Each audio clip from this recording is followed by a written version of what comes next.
Welcome to the No Ceilings March Madness live show. What an opening day of the Sweet 16, and tonight we got another really fun slate of games. Maybe not quite as many draft prospects, but we'll get to that. Really fun slate of games last night. We'll run through everything that happened, catch you up in case you missed anything, preview tonight's games, try and figure out who's going to the Elite Eight, potential to go to the Final Four. I'm Tyler Metcalf, but joining me today are Tyler Rucker, Nathan Grubel. Nathan, it's been a minute. How you doing, bud?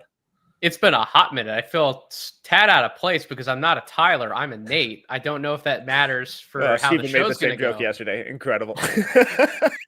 Literally the exact same joke. That was awesome. Listen, somebody's got to keep the party going here. But I'm good. As you said, Metcalf, that was an impressive slate of games yesterday. I think there's certainly a lot of prospect action we're going to talk about for tonight's slate as well. So yeah, I'm all for the party. Let's get down.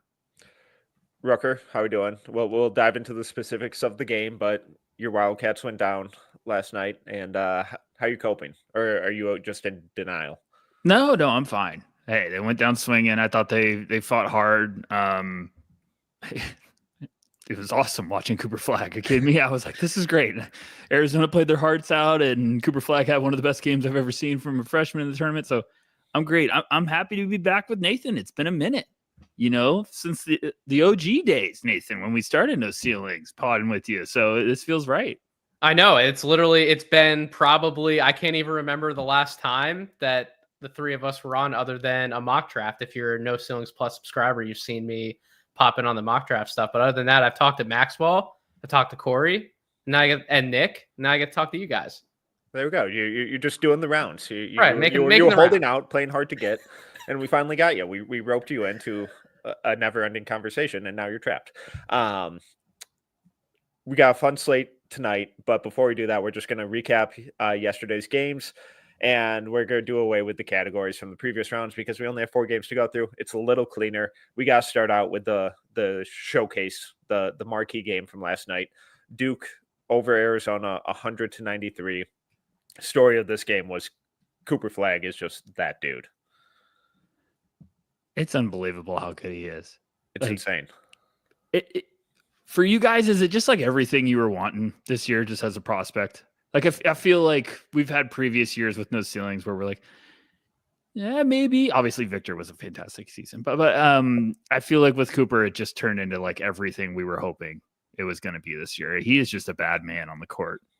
I've been fortunate enough to see in some capacity before they played an NBA game, whether that's at Summer League or obviously while we're seeing these guys up close in person during the college season. I think Cade has really been the only one I've missed out on in quite a while. And Cade and Ayton, I think, were the two I've missed out on. And Cooper, what he's done this year, I haven't seen a number 1 pick in person as good as him since Anthony Davis, and that's going back quite a ways. Like, that was probably the last time I was at the Garden when the very first Champions Classic was put on, when Anthony Davis, Michael Gilchrist, that fun Kentucky team went up against Thomas Robinson in Kansas, and we got an eventual preview of what was the championship game that year. But in terms of what Cooper does on both sides of the ball, how he dictates all of the action nonstop from start to finish, I think that's probably where a lot of people would be most surprised, is that we knew what the defense was coming in, and we've all talked about it at different points throughout the cycle, but just the way that he can play point guard on offense and just pick defenses apart and completely control the tempo of the game, it's remarkable. Like, I didn't see a lot of this coming this soon in his career. He's only 18 years old. Like, I think my favorite, I don't know what your favorite comp has been for Flagg that's been thrown around this year, but like the Tatum one is, to me, is like spot on in terms of what Tatum's been for the Celtics this year. Like, I know, Rucker, you're a massive Celtics fan, and sometimes I feel like Tatum isn't as respected in some of the national media circles as much as he should be, but it's probably because like Tatum doesn't necessarily jump off the page all the time, but he checks every single box that you want him to, especially how he's evolved into a point forward, and he brings the ball up and does everything for that Celtics team.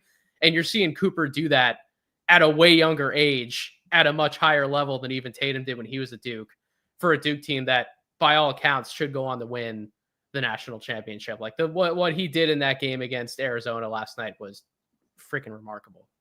I completely agree with you. I think the Tatum one is becoming one of my favorite comps for Cooper. And it's funny how Nathan, you're spot on. Like the national media, the audience fandoms are always kind of clowning on Tatum and not giving him his flowers. But now it's like, well, Cooper, yeah, Tatum, like great comp. It's just funny how it kind of all.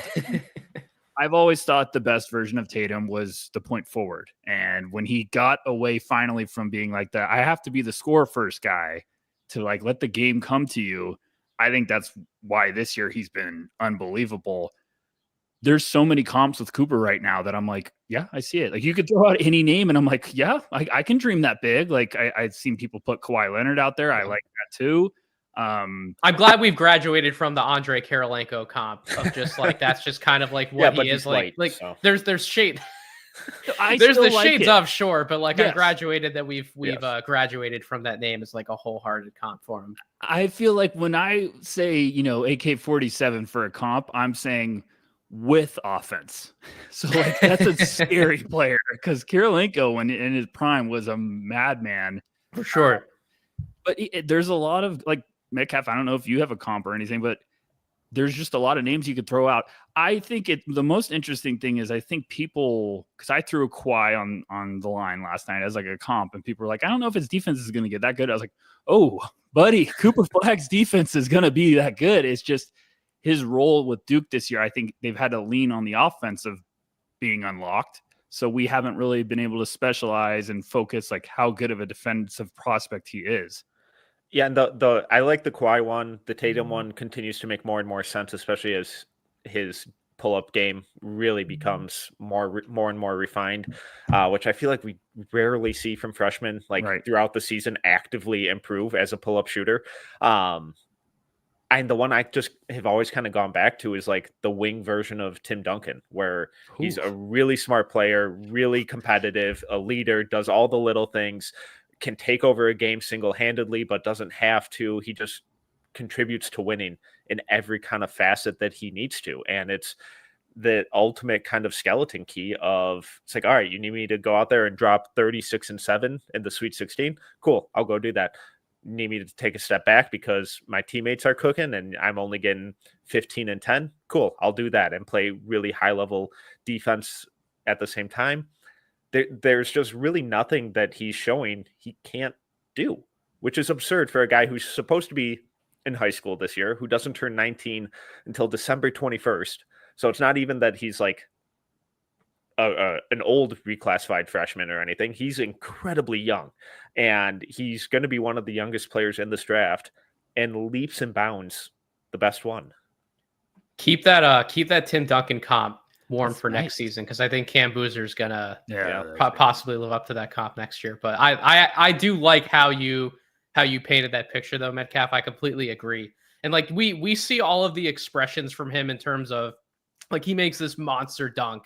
He does the whole like, oh, like I'm the strong man, and he gives all that type of energy. But for the most part throughout the game, he really is cool, calm, and collected like the entire time, and nothing rattles him. And you really don't see that from a lot of young prospects, and you have to be able to have that type of approach throughout a game, especially when you have the type of expectations on him that he does. Like think about all the stuff that's thrown at him constantly and the way that people are trying to game plan their entire defense around him. And he's 18 years old, and yet he's able to do that against these great college teams that are comprised of guys who are way older than him. Like these best teams have 21, 22, 23-year-olds that have been playing at this college level for a lot longer than he has. And he's basically said, like, get out of my way. Like, I'm way better than you, and I'm going to prove it on the court. And I'm not necessarily going to, make a big deal about it other than when I have one of these incredible highlights. But I'm just going to go about my business, and we're going to win. We're going to move to the next game. And that's just so special to see in a young player. Rucker, anything else with Cooper specifically? No, I mean, I think, I thought Arizona's only chance last night, I thought, was to just have a bar fight in the first half and be looking up and being like, we're up to going into halftime, and what, in the span of 20 or 10 seconds, Cooper Flag makes a couple of amazing plays and hits that three to end it. And it was just like, I get my buddy text me, Arizona alumni, he's just like, lights, or he was just saying like, game's over, like we're screwed. And he just manhandled that game in so many different ways. It wasn't just scoring, it was some of the plays he was making as a facilitator were just like, my goodness, some of the corner kicks he had. So every time I think there's like a ceiling for him, it's just like a week later, I'm like, no, it's way higher. Like he just has way gone like beyond my expectations this year. I came into this year thought he. What did you say? Would you say there's no ceiling? Exactly. There we go. That's why we love it.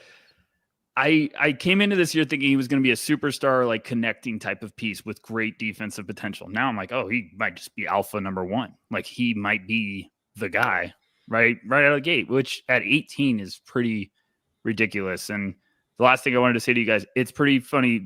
We've been doing this since the 22 draft, no ceilings. This is going to be our second draft, I think, total. That it's just like, oh, we know who's going number one. Like we had Victor in this, but the first year we did it, we had Chet and Paulo. We were debating all year long. It's going to be funny now. And then next year we're going to go back to the drawing board again. Could you imagine if Cooper didn't reclassify and it was him, AJ, Peterson, and Boozer at the top of next year's draft? It's the stuff we dream about. quite literally, yeah. Listen, if everyone thought the tanking was good going down at the end of this season, boy, buckle up if that were to happen. Other standouts in this game, I thought Con Knippel was just really solid with 24 and 3. Sion James as well, just really effective, just doing his job at a really high level. Malawach, big time rim runner. I thought some of what he was getting praise for was a little bit overblown, but he kind of avoided early foul trouble, came back strong in the second half. Caleb Love was fantastic with an efficient 35 points. That's the exact game you want from him from the Arizona side. Unfortunately, no one else could really kind of find their footing in terms of scoring consistency. Carter Bryant, the other kind of big name on that Arizona team, made a couple big shots, a couple defensive flashes, but struggled shooting overall, 2 for 8. He just looked like he was like the adrenaline was running a little too high, like he was pressing a little too much. Rucker, any other kind of standouts in this one for you? I'm still intrigued with Pat Gongba, probably for a next year guy. I still like him with Duke. It was a weird game for a lot of prospects. Carter Bryant just couldn't get anything to fall, and then Knippel started getting rolling, and you're like, oh, this is where we start to love Con Knippel. I'm trying to see it with Malawach, guys. I just can't do it. So I'm trying. What's wrong? What's wrong with Malawach? I know we don't have like an hour to unpack it, but like what's holding you back, man? Every bucket he gets is because somebody else gives him a wide open. Like I know why he's shooting so high at the rim, because everything's a dunk because no one's around him. My point is, Nathan, like if he is a lob threat with defensive upside in this class, are you taking that top 5? Or can you find that in each draft? I don't know if you can find a Malawach in each draft. I'm not quite sure about that, because it's fine. To your point, I understand the point of he's not doing a lot to create for himself. He's relying exclusively on somebody else to throw the lob pass. But how many guys have such soft hands to catch that lob pass perfectly every single time? Some of those baby hooks, some of those runners that he has around the basket. Like when I saw him in person at the Garden, like some of the shots that he made, I was like, how many big men are actually have that soft of touch to get that ball to go in at some of the angles that he was shooting at? And I'm like, I put all that together. Some games we've talked about, even in our private chat, like the feet have been a problem in some games, and in others he looks perfectly fine out there. It's really frustrating. It's really frustrating. It drove me, because I didn't mean to cut you off, because last night you could tell early on Arizona was trying to get him on the perimeter and swing it to make him move.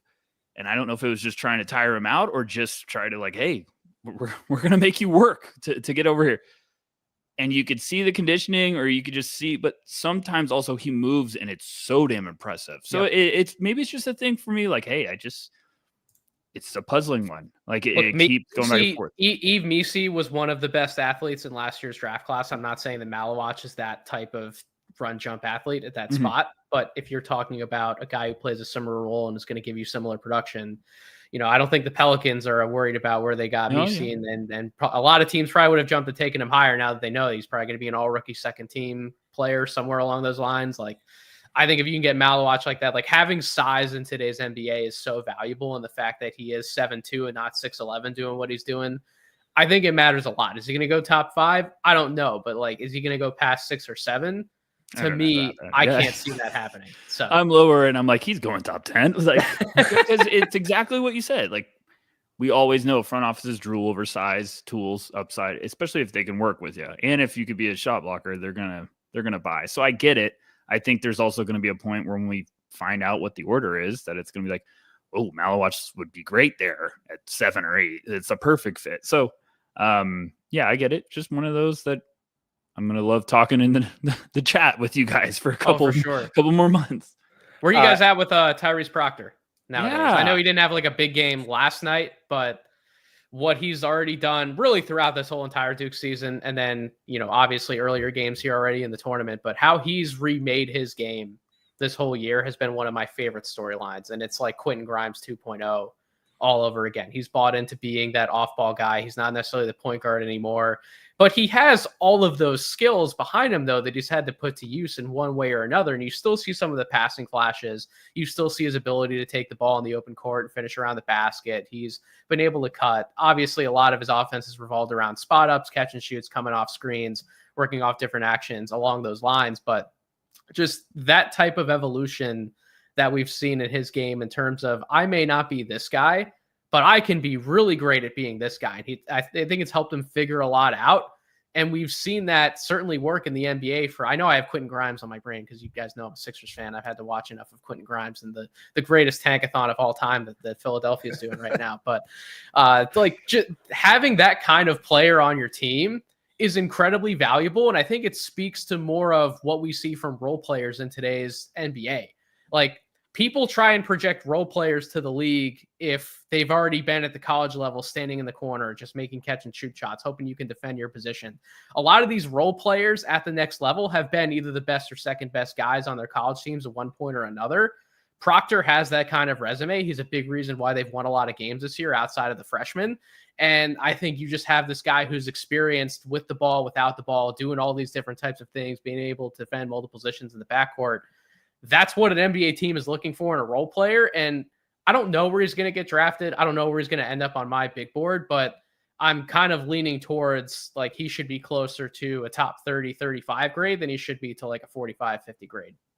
Yeah, I like him in like that early second round kind of range. And you mentioned Quentin Grimes, and then, we see guys like Nickeil Alexander-Walker, Ty Jerome, Craig Porter, like those types of just toolsy guards who can kind of fill in just different roles and different responsibilities off the bench, who can just do a little bit of everything.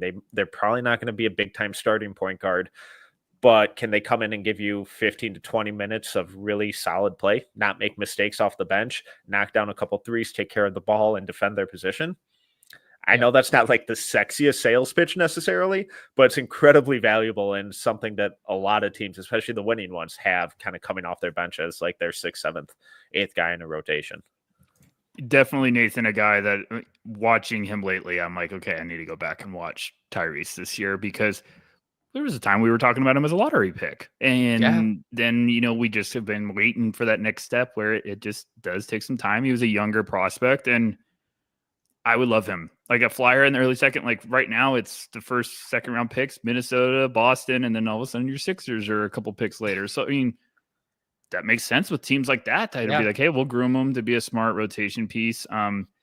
Size like that. And I loved Quentin Grimes when, like you're saying, when he was a prospect and kind of like reinvented himself at Houston. This would be awesome. Like, this would be cool if with Proctor, of kind of like he's got the 3-point shot going a little bit more consistently. Good size floor generals like that know what they are. I think those are valuable picks in the second round. So I'll be interested. I feel like he also could get me a guy that just slowly creeps up, and maybe end of the first round, someone's trying to take him, like a team like Phoenix or something. That's where Grimes went. So I wanted the Sixers to take him in that range when they had that pick. And ultimately he went one pick earlier, I think, to the Knicks. And it's kind of funny how life comes full circle, and now here he is in Philadelphia anyway. So there we go. Okay, let's move on to the other kind of standout showcase last night. Alabama over BYU, 113-88. Just one of the most absurd shot making games I have ever seen by Alabama, going 25 of 51 from 3. Even if you took away all of their 2-point makes, they still would have won by 5. Mark Sears finished with 34 points on 10 of 16 shooting. Demon was solid with 15 and 7, but just 1 of 8 from 3. BYU as a team shot 20% from 3. It was Carson Edwards-esque, what Mark Sears did last night, and it was ridiculous. Everything they threw up went in. Yeah, I mean, Mark Sears toyed with BYU's defense the entire time. And also credit to Aiden Holloway that both of them combined were 16 of 29 from three-point range. I can't remember seeing a barrage like that in a college basketball game ever. Maybe you guys have better memories than I do. Sometimes I can't remember what I had for breakfast this morning, but nevertheless, what they both did, it's really funny. We kind of know what Mark Sears is, right? We know who he's projecting to be as a pro. We haven't heard much of anything even this year about Aiden Holloway. And I think he's played pretty well in what he's been asked to do for Alabama. But it's interesting coming into college, he was projected as this on ball, really great decision-making type of point guard, pure passer. He has evolved his shooting, but it's been in more of an off-ball role. And I'm not quite sure what that means in terms of his NBA prospects, because I'm not sure what NBA team's signing up to have Aiden Holloway be an off-ball, like spot-up shooter. But I think in terms of what he's been able to do for Alabama, like we've talked about Philon at different points. You can obviously point to Sears. Grant Nelson has had some moments, but like Holloway's quietly been one of the most important pieces to that team's success this year. And I don't know. I don't really see much of anything about him or hear much about him on social media. And I feel like he needs to be discussed a little more, at the very least, from like a positive college context. My thing with Holloway is like, I just kind of need to see him like run the show. And obviously with Sears and Philon there, that's really hard for him to do this year.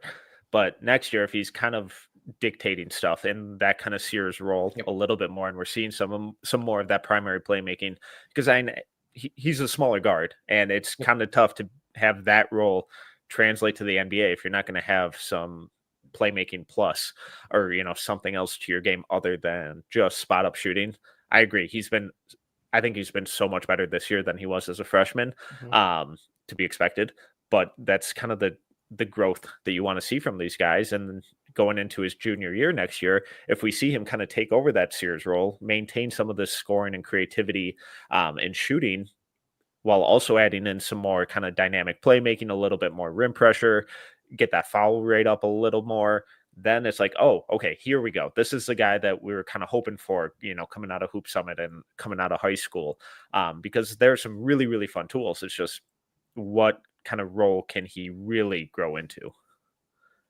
Yeah, Bama has a bunch of those guys. I'm very intrigued with. Like, I feel like they just keep assorting all of this talent that's just like ready to blossom and blow up. Like, I like their roster. I think that's also why I just feel like they're so dangerous in this tournament, because you never know who gets red hot on that team. And when they get hot, they get scorching hot, as we just saw. Like, Sears couldn't make anything for like 2 weeks, and then all of a sudden just has this type of game. And then Holloway is just a great rink off the bench. So I don't know. I'm intrigued with a lot of their guys for long term. Still a Darian Reed fan, but want to see what he can do.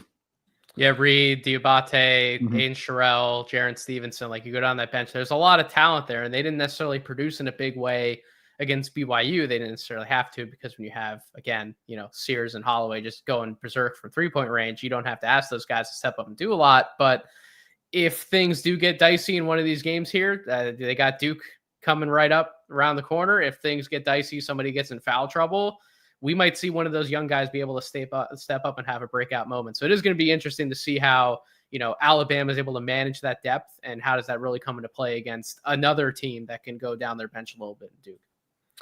Then on the BYU side, Yegor Demon's obviously the big name to look at. 15 and 7 is solid, but 1 of 8 from 3. The shooting struggles kind of reared its ugly head yet again. We got good, or at least encouraging shooting. Yegor in the first 2 games came back down to earth in a pretty drastic way, along with the entire rest of the team. But the playmaking is still so much fun. I really enjoyed how he got to the rim. The interior scoring, I thought, looked solid. So it's just going to be what's the shot. I feel like it looks good, but man, a lot of the results are just all over the place.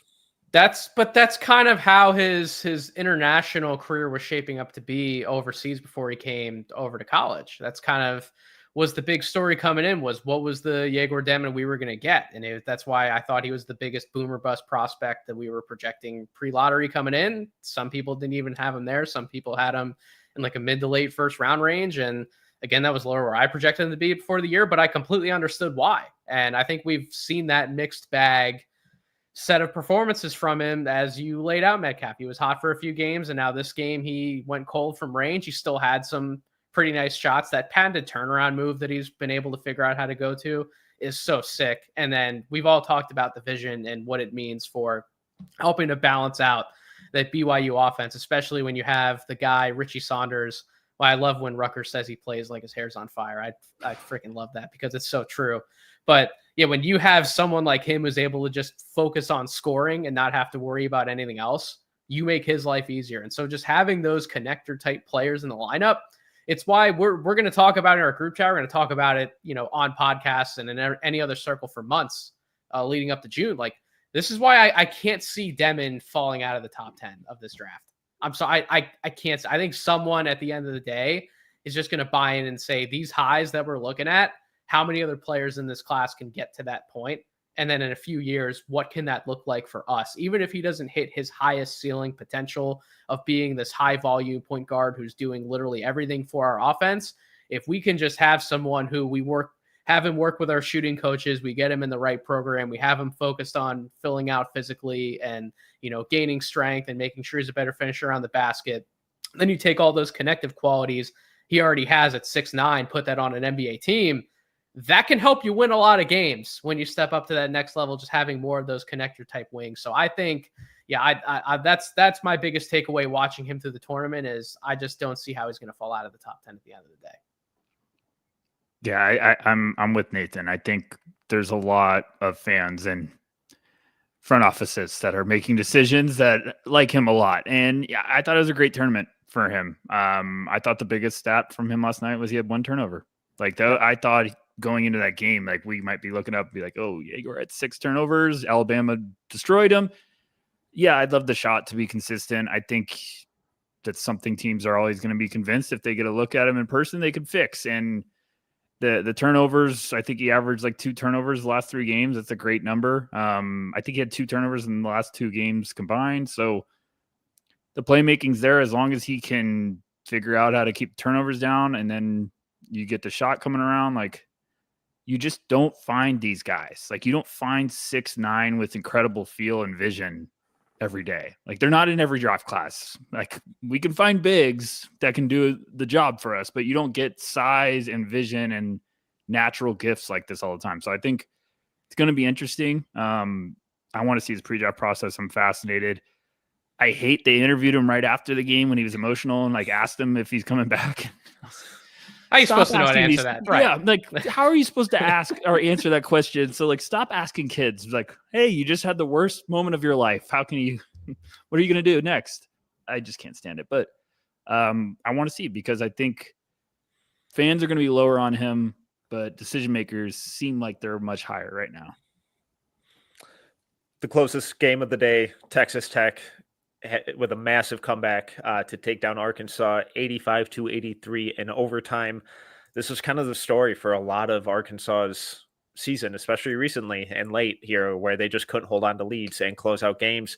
They had a 16-point lead late in the second half. Texas Tech came storming back.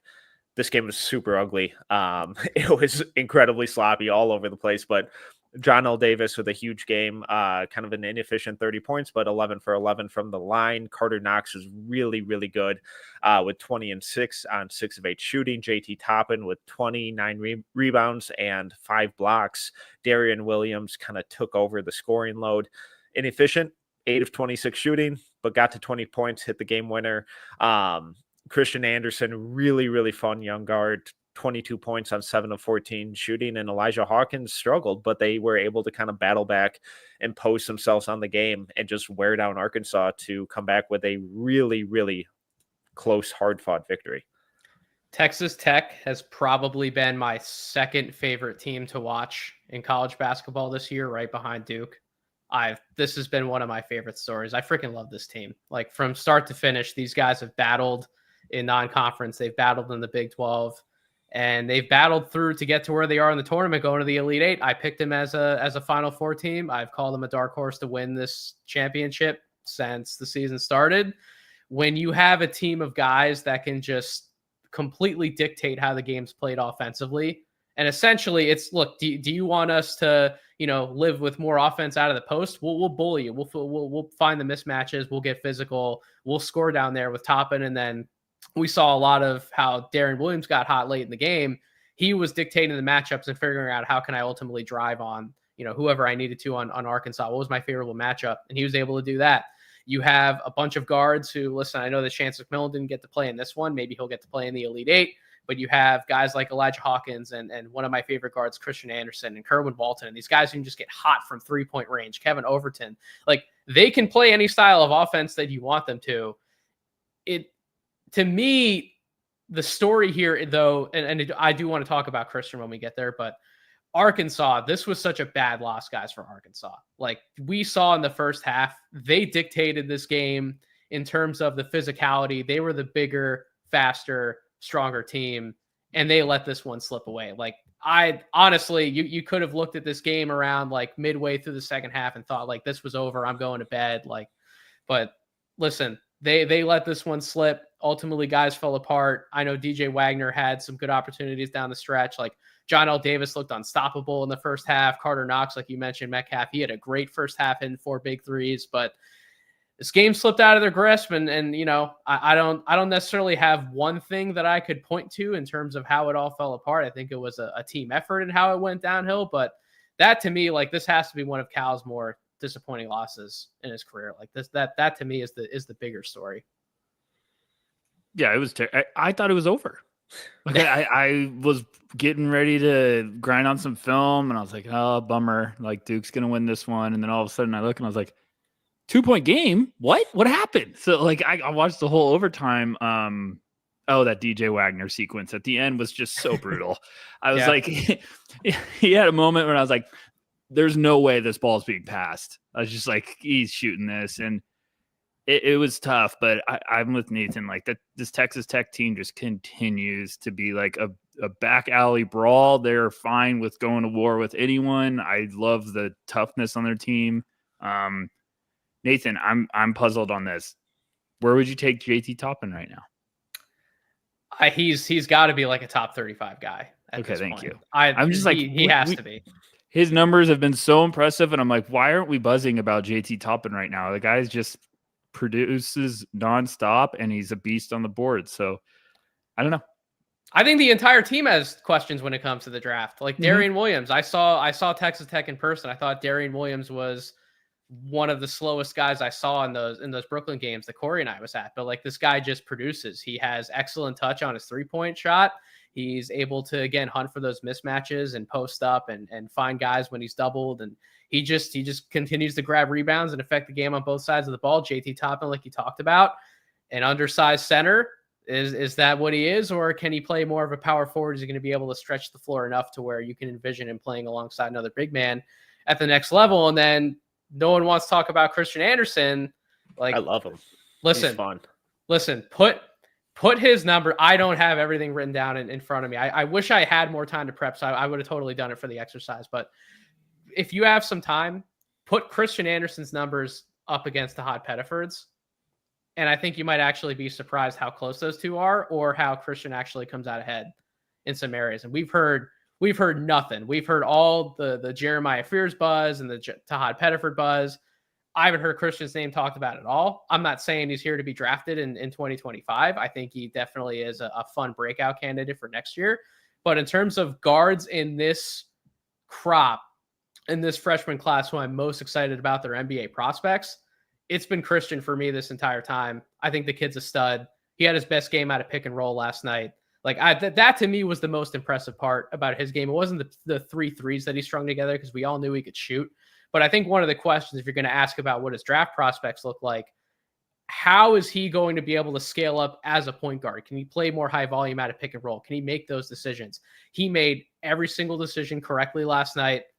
I didn't see a mistake in his game. He had 0 turnovers, kept guys on his hip and pick and roll, dictated the pace, showed some of that touch that he has from inside. I know his numbers around the basket weren't the greatest this season in college, but he has a prior track record in high school of being an awesome finisher around the basket. I'm telling you, this kid's the real deal, and he is a future star to look out for in March Madness, and I certainly hope he continues his play in the Elite Eight. But those, to me, are 3 NBA players at the end of the day, and I think that's a big reason why Texas Tech has had a lot of success. For me, Christian will be a easy first rounder at the start of next year's kind of cycle. But like you said, it's how quickly and effectively can he translate into that Elijah Hawkins role in terms of creating everything around as the primary guy, not the second side guy.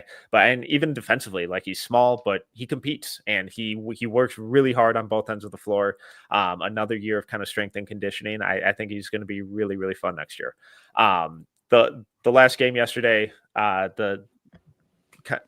guess second biggest blowout technically, Florida over Maryland, 87-71. Maryland kind of hung with them for a good amount of this game, but Florida just has so many pieces, so much talent, and they just kind of kept coming at them and just steadily pulled away. Derek Queen ended up with 27. Felt like he missed a lot of bunnies. Feels like he could have easily had like 35. Got to the line a bunch, but it was just a really well-rounded kind of team performance by Florida from throughout the entire rotation.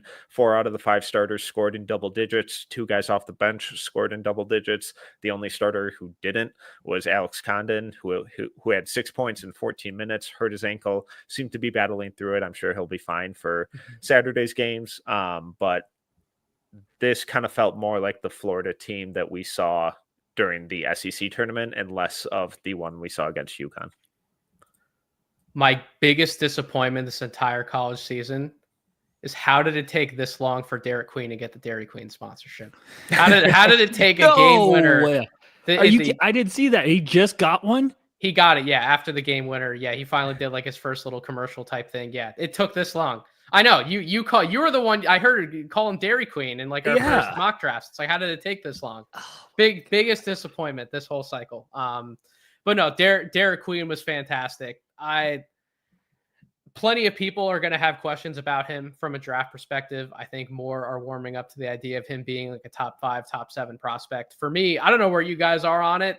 A lot's going to be made about, is he a center? Like, what position does he play at the next level? To me, I think he is a power forward. And at the same time, I think that's perfectly fine. I don't think he has to be a center to be the best version of himself. He's clearly a mismatch nightmare. Like, any of those smaller forwards you want to throw in him, he's going to back them down. Any of these bigger guys that you want to try and have him guard on the perimeter, like, his handles are good enough to where he's going to take any of those guys off the bounce and he's going to dictate and get to where he wants to on the floor. If more of the jump shooting keeps coming along for mid-range and eventually stretches out the 3-point range, like, Derek Queen has such a complete game to where, again, I'm not going to let that positional question necessarily hinder my evaluation. I think he's an easy top 5, top 7 guy in the draft. He showed more of it last night. The whole Maryland thing, like, they actually enacted a pretty good game plan. Like, when I was texting one of my friends who's a Maryland fan, a Terps fan, I'm like, how this game needs to go is Maryland needs to play physical right off the bat, get Florida's bigs in foul trouble so that they can't just platoon and play whoever they want to and sort of dictate how things are going down in the front court. Get those guys in foul trouble. That opens up lanes for somebody like a Gillespie. And you're making those Florida guards actually play defense out in space and not just be able to funnel it to whichever big they choose to bring off the bench or have down low. Condon goes down. One of their other guys gets in foul trouble. The game's able to swing that way. But ultimately, like you said, Metcalf, Florida's just way too deep, too many bodies. You had 6 guys in double figures. Like, they just wore down Maryland. But I thought that was probably an underrated game on the night. And it was fun to see somebody. I know we've had Walter Clayton step up a few times, but like, we had a big Will Richard game. It was just fun to see a lot of Florida's guys kind of get some shine. And there's a reason why they're going to the Elite Eight. They're just a deep and damn good team. All right, let's move on. Preview tonight's games. We got 4 of them: Michigan versus Auburn, Ole Miss versus Michigan State, Kentucky versus Tennessee, Purdue versus Houston. Let's start with this Michigan-Auburn game. Biggest names from kind of a draft standpoint are Danny Wolf, Janai Broom, couple deeper cuts, Tahad Pettiford, Chad Baker-Mazara, Miles Kelly maybe, Vlad Golden. Rucker, what are your kind of thoughts of this game as we head into it? And Auburn is favored by 8.5. I'm really pumped to see Michigan in this one. I think their bigs could give Auburn a good run for their money. I think this is the Danny Wolf game. I'm pumped to see what he can do. As much as I fascinate with those matchups, like Pettiford I feel like is kind of warming up as like, are we going to be talking about him as a this year guy? Like firmly, like, could he be the tournament darling that just like everyone starts going crazy about in the draft space? I love watching him. I'm completely confused about what to do with him as a prospect just because like his height and measurables. But so I don't know what you guys are thinking. I think Danny Wolf could solidify himself as a top 20 prospect if he comes out with maybe Michigan doesn't even have to win, but if he has a big game in this one, because it's not just the fact that he's going up against Janai Broom. It's the fact that Auburn has the right types of bodies to be able to throw at him in double teams. We know how turnover prone he can be, especially when he's trying to dribble, get downhill, defense collapses, 2 bodies, 3 bodies come on him, and he's been prone to cough up the ball a little bit. If he keeps the turnovers down, if he's able to score one-on-one against Janai Broom, at the same time, he's going to give Janai Broom problems because Danny Wolf is a legitimate stretch big, and he's going to bring Janai Broom out from the paint a little bit. So it's going to be really interesting to see how those two dance with each other and ultimately how Danny Wolf handles that game. Again, I think this could be a really big stepping stone for him in locking down, if not a first-round grade, maybe even higher, maybe like a top 20 grade. I think it'll be a really good chance for kind of the other two bigs battling too, in Vlad Golden and Dylan Cardwell. Yep. As like not like, oh hey, look, we're first rounders, but like, hey, bring us to Portsmouth and the G League invite and Summer League and let us get a shot. Golden's put up bonkers numbers all year. Cardwell's been one of the best kind of rim protectors, defenders in the country this year. Just another kind of really fun schematic matchup. And we have the Trey Donaldson revenge game. So, who knows what's in store? If I had to give you guys like a list, like if you had to make a ranking of players or prospects in this class that could just go, like we're watching the draft and all of a sudden you're like, oh my gosh, they went there. Like you like them, but you're just shocked they went so much earlier. Is Danny Wolf at the top?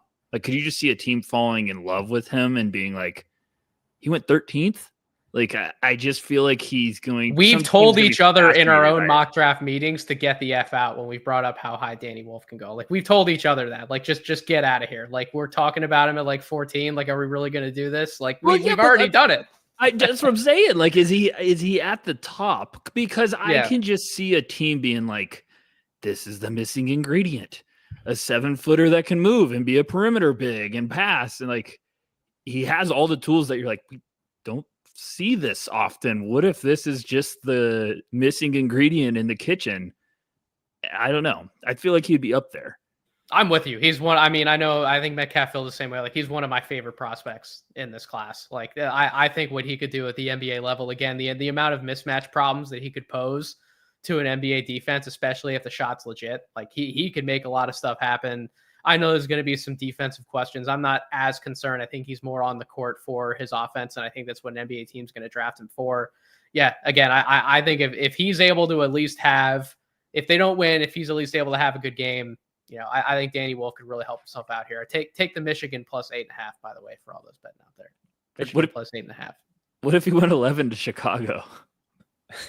Why not? I'm just saying, like, why not? You could see someone be like, well, we love Danny Wolf. It's a little early, but this isn't the NFL I know draft. that we don't do this, but there are some people out there and fans in the space who might be a little hesitant to say, what if a player goes as high as here? And at the end of the day, it's not about the number next to the player. If the player's good, the team's not going to worry about what the number was at the end of the day. We're not going to remember the number. We're all going to look back and say, damn, that was a really smart pick by the Chicago Bulls if they would take like Danny Wolf at 11. Like that's what we would end up saying. So like, you ask these questions, it's like, why not? Like, why can't Danny Wolf go like 11? Right now. Why not? Exactly.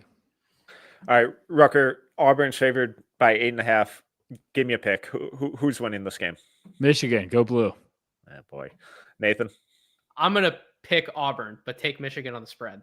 I think I went like almost perfect yesterday, by the way, Metcalf. So you can't say, oh boy, to me. Yeah, I told you. No, I said that a boy. Oh, I was like, Bama won by a lot. My propaganda has worked on you. I'm all go blue.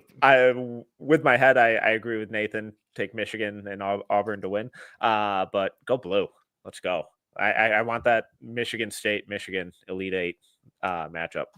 And speaking of Michigan State, they are playing Ole Miss tonight. Michigan State favored by 3.5 points. Sean Padula on Ole Miss has been playing out of his mind. A couple other names, deep cuts to keep an eye on with Ole Miss are Malik Dia, Matthew Morrell, but the big name in terms of the draft space is obviously Jace Richardson on Michigan State. And just their guards have been playing incredibly well all season with Jaden Akins, Fears, Holloway. Nathan, kind of initial thoughts on this matchup. I don't know what to do with Jace Richardson, guys. I don't know what to do. And the reason why I say that is that we've seen him have some of these awesome games already, especially coming late down the stretch here in the college season. He's gotten a lot more usage, a lot more on-ball opportunity, and he certainly capitalized on it. And he's had some great games. In terms of what's going to happen tonight against Ole Miss, I do think he has the edge against someone like a Matt Morrell or a Sean Padula. I think he certainly is the best guard in this game. Whether that's going to hold up, again, he is a freshman going against two super seniors. I think they're both grad prospects. So we're going to see if that ultimately holds up in a high leverage game to go to the Elite Eight. But listen, Michigan State's deep. They got a lot of guys who could pop up out of nowhere. You mentioned some of the guards, Metcalf, even who knows, even a Frankie Fiddler could just go off and we'd all look back and be like, you know what? I guess why not? Like, Tom Izzo knows how to push those buttons. He knows how to get the most out of those guys. So I think Michigan State is definitely the team to pick in this one. But just from a draft perspective, we don't have the time to do a full Jace Richardson deep dive, but he's definitely one of the guys I want to watch very closely on what he does tonight, because I think some of these games are hinging on where I land with him in my evaluation. I know I'll have to go back and watch more, but he's definitely a guy who I'm looking around my board. I don't know what to do with him right now. He's grown on me a lot. Okay. I still have a lot of questions on how much actual point guard can he play, and I think a lot of maybe his success at the next level, like it is with 99% of players, is going to come down to fit. And if he lands somewhere that already kind of has an established jumbo creator, I love that for him, because this year he's proven that he's an awesome second side creator, really good shooter. But it's what level can the playmaking really get to? And he's just had so little kind of responsibility for the vast majority of the season that I'm really struggling, because the flashes are really fun. They're really exciting. And he's a smart player, great footwork, great balance. And it has improved, and the responsibility load has kind of increased throughout the season.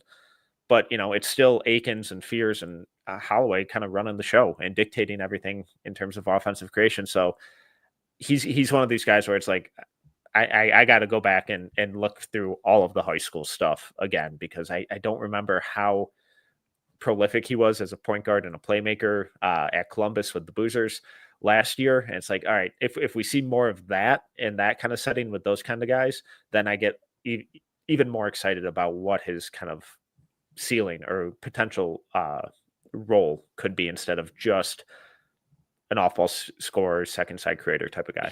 He gets a lot of his offense in the same exact ways that it's the best of Brandon Pajemski at the NBA. What you see what he's doing right now with the Warriors, especially now that Jimmy Butler's come into the fold and made his life a lot easier. Jace at the same time with Brandon is best when he's already getting downhill and he's able to quick stop, get to that mid-range jump shot, or just make a quick next read off of him already going downhill. He's not necessarily, like you said, Metcalf, he needs a screen to do almost everything that he's doing. And if he doesn't have that screen, how is he going to be able to create and generate offense off of that? What does that look like at the NBA level? If he's not that type of on-ball prolific creator, is an NBA team, what does that mean for an NBA team drafting him? That means he has to be next to, like you said, a jumbo guy. So I get that it can look great on some nights, but there's some other nights where I'm just kind of looking at that and going, is this production definitely going to translate in this way at the NBA level if he doesn't have some of these other pieces around him? And if he is just a tad fit dependent, does that mean someone's going to be eager to take him in the top 10, top 14, like he's being mocked right now? Or does he maybe fall a little bit? So that's why I don't know, I'm up in the air with what I'm going to do with him. I still like him. I've warmed up to him. I've got him at 18. And I'm struggling to move him up, because of everything that Nathan's saying. I do think there is a little bit more fit dependent, but he's fun. He's talented. He is. Yeah. He's really good. Yeah. I just think there's more levels to his game that needs to get unlocked a little bit. Maybe, and he is on the top of my list of exactly what Metcalf's saying of like, I need to go back after the season's done. Yep. I need to go back and watch a lot of stuff to see like, okay, there's got to be some playmaking stuff unlocked. And, you know, you always have to take into consideration with like teams, their fits, their systems, like what he's playing in right now, because when he's rolling, he's dangerous. He has a lot of wiggle. Like he has more wiggle after I watched his deep dive than I was expecting. I was like, okay, he has some stuff off the bounce. I just don't know if this is going to be more fit dependent. He's a guy I would like alongside some other pieces. That's why I have him where I'm at. Like if I could get him, if I loved him and got him into lottery, absolutely. I'm not there yet with like a top 10. Like Nathan's saying, some people are projecting. I think that's a little rich for my taste, but you know, when you fall in love with a guy, go get your guy. And I get why there's intrigue. I just still got some questions. All right, I'm taking State to win and to cover the 3.5. Rucker, give me a pick. I'm gonna go. I keep doubting them, so I'm gonna say Ole Miss, baby. Nathan? I'm gonna go State in the points. Absolutely. Okay. All right, baby. Give me the money line. Let's move on to maybe the most fun matchup of the night: Kentucky versus Tennessee. Tennessee's favored by 4.5 in this one. Big names to watch on the Kentucky side: Otega Owe, Kobe Brea, Amari Williams, Lamont Butler, bunch of kind of older guys. And then same with Tennessee with Chaz Lanier and Igor Milicic. Rucker, kind of initial thoughts on this matchup? I mean, I'm here for the Igor Milicic, Amari Williams showdown. You guys aren't. I woke up for that this morning. I'm actually excited to see a number of guys on this. They're not going to be, you know, the poster childs for the draft, but I think there's a lot of names that could carve out roles at the NBA level in this game. And, you know, I think there's just some guys that are definitely making some noise. I feel like Nathan and Steven and Maxwell have been pumping Amari Williams over the years or whatever, and I'm starting to get a little bit like I'm drinking the Kool-Aid. He impressed me last game. I want to see what he can do tonight. I really wish he was more of a scoring threat. I really do. And I think I heard Maxwell and Steven talk about that. Like if we had more confidence that he could definitively put the ball in the basket in some of these actions that he's involved in, I think he'd have a very, very draftable grade on him. I know some people probably have that type of grade on him. I would probably have him more of like a two-way consideration on my board, but he does so much for that Kentucky team. Like the way, like when he gets a defensive rebound, he brings it up the floor and like all of a sudden he's pulling off this crazy dribble move and he's finding somebody on like a one-handed live dribble pass. Like what Amari Williams can do. And then defensively, he's so flexible. He's coordinated. He can cover a lot of ground. He can help protect the rim. Yeah, that matchup, the Milicic and Amari Williams matchup, I'm very fascinated with. Zakai Ziegler against Lamont Butler could be a fun one. Chaz Lanier and Kobe Brea are like carbon copies of each other. Like there's just so much of this game. It's like both of these teams, Metcalf, have these players that are like exact clones of each other. And I'm really curious to see who ultimately comes out with a win because I really could see this one going either way. My heart says Tennessee. There's been more of me thinking today that like maybe Kentucky actually has the edge in an upset.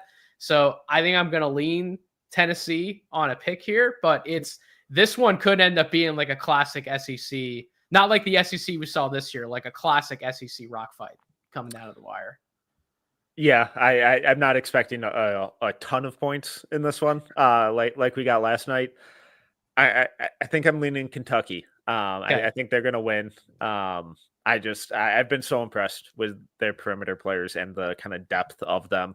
I just also can't quit Lamont Butler. I love that dude. I love how he plays, how easily he gets to the rim, his playmaking out of those situations. I really like the shot too before he, broke half of his body and is playing with one arm. Awesome defender. Him and Zakai Ziegler going head to head are going to be. It's going to be really fun, especially for the sickos. Rucker, who you picking? Kentucky. All right, I'm the lone wolf on Tennessee in this one, so be it. Are you taking? Are you taking Tennessee with the points? 4.5. I would say Kentucky spread, Tennessee win. nail biter. Nail biter. I think it's going to be a rock fight, guys. I really do. If we talked about it for 10 more minutes, I might pick Tennessee. I think this game's going to come down to the wire and just be, like, gosh, it's just going to be ugly but fun. It's going to be. I think Ortega always the X factor. I think if he has like a truly tremendous offensive game and he's efficient and he figures out how to knock in a few shots, like I think he's the X factor. Truly. I need him to get a two-way. That's my guy. I love him. He just plays the way. I'm a sucker. Why not give him an undrafted two-way? Why not? Absolutely should be in the G League. Like, let him see if he can carve out a role and be like one of your rotation guys. He's just fun. If he's getting a two-way, he's coming back to Kentucky next year. That's also true. Also true. All right, last matchup of the night, Purdue versus Houston. I feel like the only kind of prospects to keep an eye on are on the Houston side with Milos Uzan, JoJo Tugler, Emmanuel Sharp. But Braden Smith is incredibly fun. Trey Kaufman-Renn had a big first couple games. I lean pretty heavily towards Houston. I've been calling Purdue frauds this entire tournament, and it hasn't gone well for me. So it has to turn around at some point, or they're going to win the whole thing. So I think this is going to be a bloodbath. I think this is if you've been watching every game, you could take a little bit of a breather on this one. No, I'm kidding. We're all going to be watching it. I love this Houston team. They're so nasty. And I think they're just cooking. They just ruin people's lives with their defense. And I'm pumped to see what they do tonight. I'm giving my prayers to Braden Smith because I feel like they're just going to throw the kitchen sink at him. It's gonna be dictated by the guards. Like it really will be. Like Trey Kaufman-Renn's been one of the most fun prospects we've seen in the Big Ten this year. Like he's been a truly efficient offensive big man. But like we know what JoJo Tugler can do. Like his arms just, I don't even know how long his arms are. They probably go from like my house to like probably where Rucker is. Like that's how long his arms are. But it's freakish. He's gonna get drafted just because someone's gonna be like, "Do you see his arms?" Exactly. His numbers at the combine are going to be ridiculous. It'll break the internet. People are like, that's a typo. It's like, no, it's real. So I think it's really going to come down to the guards. I think Braden Smith's going to hunt LJ Cryer, and I think Braden Smith's probably going to win a good number of those matchups. And I also think that Milos Uzan's going to hunt Lawyer, and I think that Uzan's going to win a lot of those matchups. So I think it's just going to keep going back and forth, and last punch wins. You know what? I'm going to take the upset in this one. Give me Purdue. Wow. Why not? Wow. I love it. Why not? All right. I'm going Houston with the points. They're favored by 8.5. But I think it's going to be kind of like one of those, or a little similar to the Maryland Florida game from last night, where Houston just kind of keeps wearing them down and steadily pulls away and wins by double digits. I just think they have too many pieces. And this is kind of the first time in recent years where they've had that really physical, intense, psycho defense with shot makers too. And it's more than just one guy out there. They have Cryer, Sharp, Uzan, maybe Terrence Arsenault gets hot. But I feel like they just have so many pieces. And selfishly, I really want to see that Houston Duke matchup in the Final Four too. So shout out to Milos. He is a very real live top 45 prospect. Oh yeah. I'm very pumped to watch him tonight. Yeah. I think he's been on fire to end the year. Another guy that we were talking about Quentin Grimes earlier, another guy that did the exact same route. Like, all right, I'll go to Houston. He'll fix everything. And I think Emmanuel Sharp's the X factor tonight. I'm really pumped to see him. I think that Houston's just got a lot of guys that I think NBA teams are not going to overlook because they're like, hey, they play defense and they know their role. So those are always guys you like to take a flyer on, even if it's a two-way or something. Rucker, you going to Houston? Yeah. All right. Go Cougars. All right, fellas. Thank you so much. Shout out to everyone in the chat. You guys are the best. We will be back live tomorrow at some point. Keep an eye out on Twitter and socials at No Ceilings NBA, where we'll announce the time once we get that locked in. But another really fun slate of games tonight. Should be a blast. If you missed the live shows, don't worry. They're going up on the podcast feed as well. So check it out there. If you're watching live on YouTube, appreciate all of you guys in the chat. A lot of chuckles. Spam accounts we will destroy you. I was trying so hard to not laugh. I literally just read Rucker's comment. We can Don't do get this all dunked day. on. Where's the Captain America meme right there? We can do this all day. But if you are watching on YouTube, just hit that subscribe button. The like button helps us out a lot, and that just ensures that we kind of keep popping up in your feed every time we go live. And Rucker's been grinding out a ton of highlight videos, and we got so much more coming for the YouTube channel as well. But if you enjoyed this episode, please make sure to like, subscribe, review, all that good stuff. He is Tyler Rucker. He is Nathan Grubel. I'm Tyler Metcalf. Until next time, see ya.